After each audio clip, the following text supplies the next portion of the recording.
जय श्री राम। वो पीछे के लोग शांत हो गए, आवाज ढाका तक जाना चाहिए और वहाँ इस्लामाबाद तक। इसलिए जो पीछे उन्होंने भी जोर से बोला जय श्री राम, जय श्री राम। छत्रपति शिवाजी महाराज की, छत्रपति संभाजी महाराज की जय श्री राम। जय जय जय जय जय भवानी, भारत माता की। मंच पर उपस्थित अकोला शहर तथा जिले के सभी मान्यवर, सभी समाज के प्रमुख और उपस्थित सभी हिंदू प्रमुख, हिंदू प्रेमी भाइयों तथा बहनों, हम यहाँ पर क्यों उपस्थित हुए हैं अभी तक के भाषणों से हमारे समझ में आ गया है। आज हिंदू खतरे में है, ध्यान दीजिए। बांग्लादेश एक निमित्त है, पूरे विश्व में जहाँ जहाँ हिंदू है वो वहाँ पर असुरक्षित है, ध्यान दीजिए। मुझे एक व्यक्ति मिलता है आज सुबह, मुझे बोलता है कि बांग्लादेश में समस्या है, हमें क्या करना है। ध्यान में रखिए, पूरे विश्व में जहाँ भी हिंदू है सभी की अपेक्षा हमारे भारत के हिंदुओं से है। हमको सभी हिंदुओं की रक्षा करना है। एक भी हिंदू, बांग्लादेश में अभी तक 400 से ऊपर हिंदुओं की हत्या हो चुकी है। अभी बांग्लादेश ने भी समझना चाहिए कि एक भी हिंदू मारा जाता है तो भारत उनको छोड़ने वाला नहीं है। बदला कैसे लेना ये भारत के हिंदुओं को अच्छा से आता है। हिंदू छोड़ेगा नहीं, हम सहिष्णु है, लेकिन बदला कैसा लेना है हमको सब पता है। बंधुओं, अपने भारत का इतिहास है, जहां जहां से हिंदू घटता है, हिंदू घटा देश बढ़ा। बोले हिंदू घटा देश बढ़ा। ये बांग्लादेश आया कहां से? ये पाकिस्तान भी आया कहां से? 1947 के पहले एक पूरा पाकिस्तान, बांग्लादेश ये हिंदुओं का था। क्या हुआ? हमें बताया गया कि बटेंगे तो कटेंगे।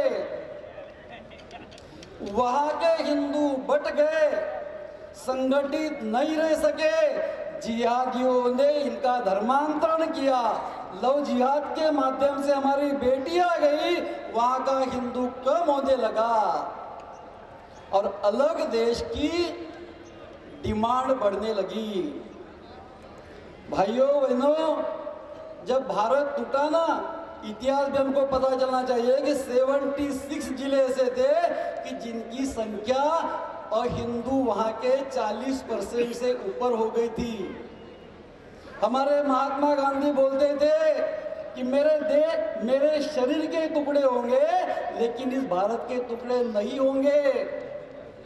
महात्मा जी भी यहीं पर थे, हमारे पूर्वज भी यहीं पर थे। भारत माता के टुकड़े हो गए। कारण क्या? हिंदू घटा देश टूटा। जहां जहां से हिंदू कम होगा, जहां जहां संगठित होगा, वहां का हिंदू समाप्त होगा, वह देश भी भारत से टूट जाएगा। महात्मा जी ने तो बोला था, लेकिन हम तो टूट गए। हिंदुत्व का भाव समाप्त हो गया था। आज मैं देख रहा हूं कि पूरा हिंदू समाज जागरूक है। बोले जय श्री राम। हमारे पहले पंतप्रधान थे, वो बोलते थे, उनका जाहिर व्याख्यान है कि मैं एक्सीडेंटली हिंदू करके जन्मा हूं। परंतु भारत में अभी अटल जी जैसे हमारे पंतप्रधान होके गए, एक पंतप्रधान बोलता है कि मैं एक्सीडेंटली हिंदू हूं। और अटल जी बोलते थे, हिंदू तन मन हिंदू जीवन, रग रग मेरा हिंदू परिचय। इतना परिवर्तन आया है। परंतु बंधुओं, जब जब देश में हिंदुओं की संख्या कम होती है, हिंदू असंगठित होगा, हिंदू घटेगा, हिंदू बटेगा। हमने अकोला में भी यही देखा है। अभी हिंदू बट गया, हम कटने की कगार पर जाएंगे। हमें स्वार्थ है, मुझे ही सब मिलना चाहिए, मुझे विषय यहाँ पर लेना नहीं था। लेकिन मन दुखता है कि अकोला जैसे शहर में, परसों की बात है, हम सबको दुख होगा। मैं कार्यालय में रुका था, वहाँ का कार्यालय प्रमुख बोलता है कि एक जिहादी आता है, वहाँ हमारा वाहन रखता है और बोलता है कि अभी पश्चिम हमारा है। ये जिहादी हिंदुओं के कार्यालय में आके कार्यालय प्रमुख को धमकाता है कि तू बाहर मिल, मैं तेरे को देख लूंगा, पश्चिम हमारा है। इसके लिए वे दोषी नहीं है, ये हमारा हिंदू समाज दोषी है जो स्वार्थी बन चुका है। यही हाल हमारे समाज का अगर ना हो, उसके लिए हमें संगठित होना पड़ेगा, स्वार्थ छोड़ना पड़ेगा, उसके सिवा हम नहीं रह सकते। हमने पाकिस्तान जब अलग हुआ 47 में, तब हमने क्या देखा? पुराने लोगों को पता है कि रेलगाड़ियों में सभी हजारों काटे हुई लाशें आती थी।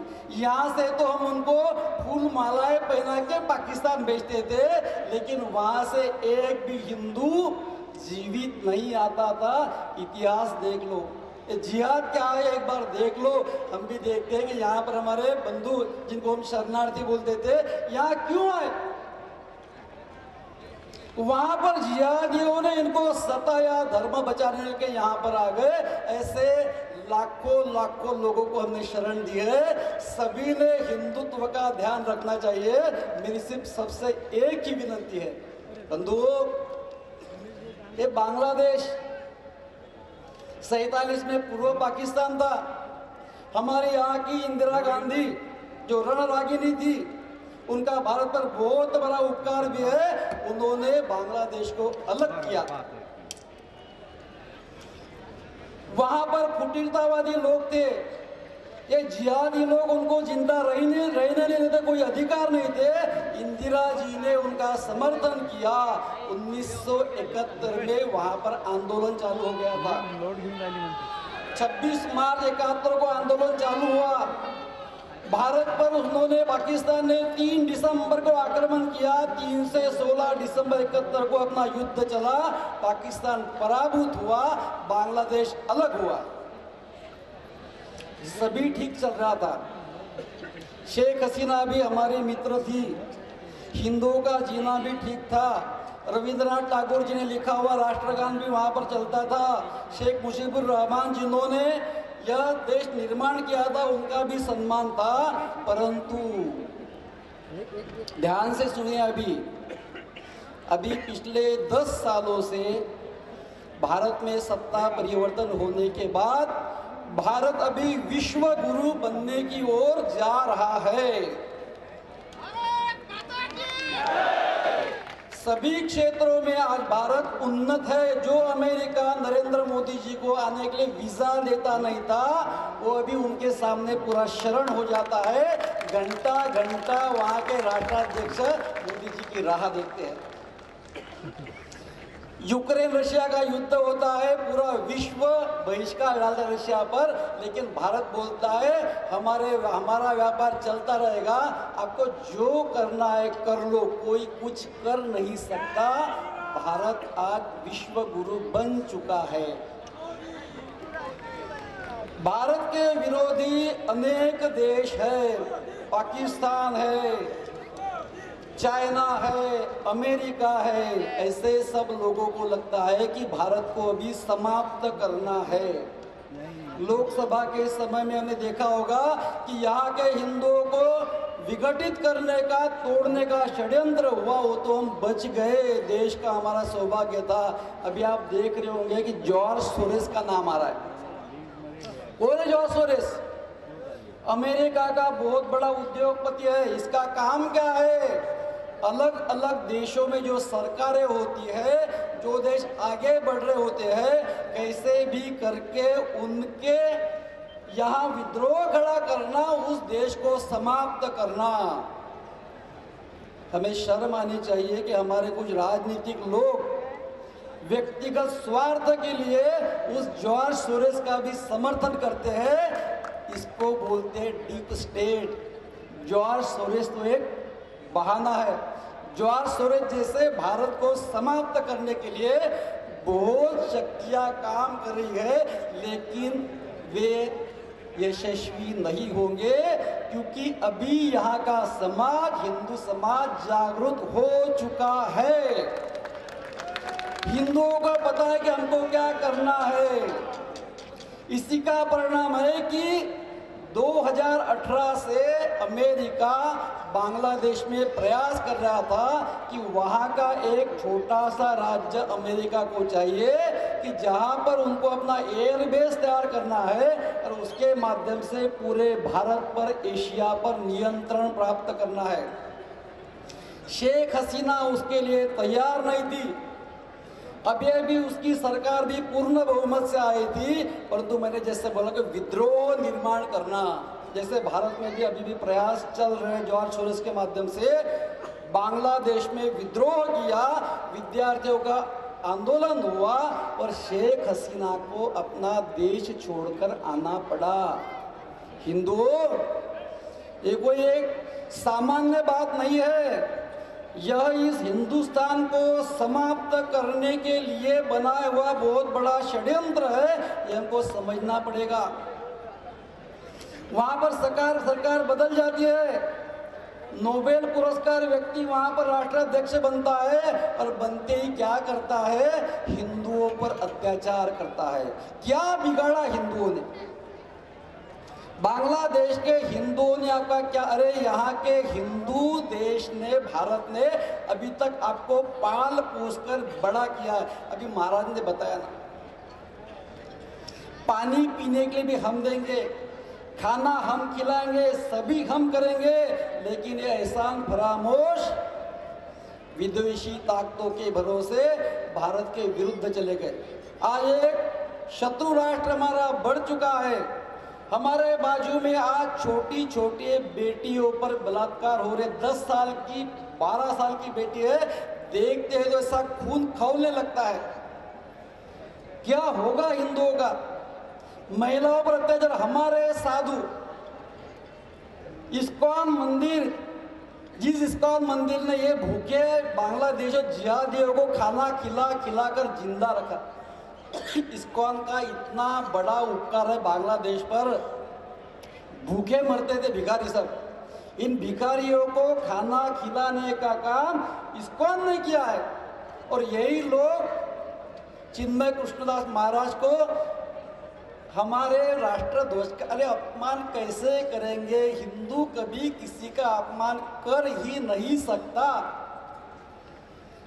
आरोप लगाए। और आज हिंदुस्तान के विरोध में बांग्लादेश खड़ा हो गया है। हम हिंदुओं को अब क्या करना है? उनको उसी प्रकार से उत्तर देना है। भारत में 4 करोड़ बांग्लादेशी घुसखोर बैठे हुए हैं। मुफ्ती मोहम्मद सईद भारत के गृह मंत्री थे। उनका आंकड़ा था कि भारत में 80 लाख बांग्लादेशी विदेशी भारत में है। भारत में पंतप्रधान थे मनमोहन सिंह। उन्होंने एक बार स्टेटमेंट दिया था लोकसभा में कि भारत में 5 करोड़ घुसखोरी पाकिस्तान बांग्लादेश के रहते हैं। उसके दूसरे दिन राहुल गांधी और मनमोहन सिंह जी का झगड़ा, आप अगर पेपर वर्तमान पत्र पढ़ते होंगे तो आपके ध्यान में आएगा कि मनमोहन सिंह ने बोला कि 5 करोड़ घुसखोर है। दूसरे दिन होता है इन 5 करोड़ जो घुसखोर बैठे हुए हैं उनको भारत से बाहर निकालना है। जिहादियों को भारत में रहने के लिए कोई हमारे पास जगह नहीं है। यहाँ जो जिहादी बैठे हुए उनके साथ भी क्या व्यवहार करना, चाइना ने हमारे साथ में करके देखा। भारत के लोगों ने चाइना का बहिष्कार किया। हमको क्या करना है, हमने सोचना है, जिसको वैसा ही बर्ताव करना पड़ेगा। अगर कार्यालय में आके धमकाता है तो हिंदू क्या चूड़िया पहनी है क्या? हमको धमकाएंगे, हम सहन करेंगे, उनको उसी प्रकार का उत्तर देना पड़ेगा। हिंदू समाज संगठित हो जाए, हिंदुओं की अगर आवाज आ गई तो भारत सरकार को भी बांग्लादेश के साथ वैसा ही करना। यह आक्रोश सभाएं क्यों है? सरकार तक संदेश आ जाएगा कि हर हिंदू का कहना है इससे बदला लेना चाहिए, सर्जिकल स्ट्राइक करो, प्रत्यक्ष युद्ध करो, युद्ध करके हिंदुओं के लिए अलग देश बना, जो भी करना है शांति से ना कर लो, लेकिन हिंदुओं का रक्षण होना चाहिए। इसके बाद एक भी हिंदू की हत्या हुई यह देश सहन नहीं करेगा। हमको जागरूक रहना है, सरकार से निवेदन करेंगे, हमको भी अपने अपने स्थान पर जागरूक रहना पड़ेगा। बांग्लादेश जैसा बांग्लादेश हमारे अकोला में भी है, जहाँ पर हिंदुओं को जाना मुमकिन नहीं है। बालापुर हमारे बाजू में है, वो कैसा हमें पता है, हमारा पातुर हमको पता है, हमारा बाशिका हमको पता है। यहाँ के हिंदू समाज को संगठित होना पड़ेगा। किसी जिहादी की ताकत ना हो कि हमारी बेटी लव जिहाद में वो फंसा सके।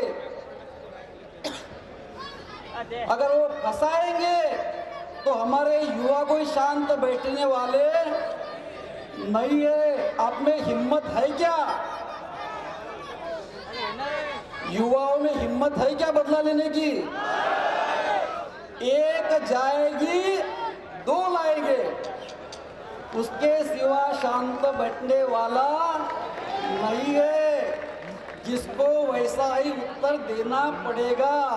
किसी की हिम्मत ना हो हमारे बहू बेटी की तरफ देखने की भी हिम्मत, तिरछी नजर तो छोड़िए, देखने की भी हिम्मत नहीं होना चाहिए। और भारत में भी नहीं, पूरे विश्व के हिंदुओं को भी संगठित होना पड़ेगा। उसके लिए वहाँ के हिंदुओं को पता चले कि भारत में हर जिले के हिंदू हमारे साथ है, हमें डरने की कोई आवश्यकता नहीं है।